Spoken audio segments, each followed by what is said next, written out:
नमस्तेस्तु भगवन् विश्वेश्वराय महादेवाय त्र्यम्बकाय त्रिपुरान्तकाय त्रिकाग्निकालाय कालाग्निरुद्राय नीलकण्ठाय मृत्युञ्जयाय सर्वेश्वराय सदाशिवाय श्रीमान् महादेवाय नमः।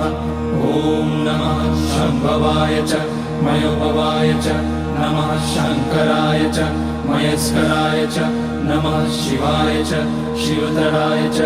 ॐ त्र्यम्बकं यजामहे सुगन्धिं पुष्टिवर्धनम् उर्वारुकमिव बन्धनान् मृत्योर्मुक्ष्यमामृतात्।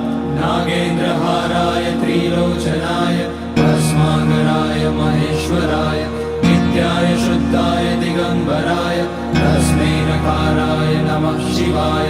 मन्दाकिनी सलिलचन्दन चर्चिताय नन्दीश्वर प्रमथनाथ महेश्वराय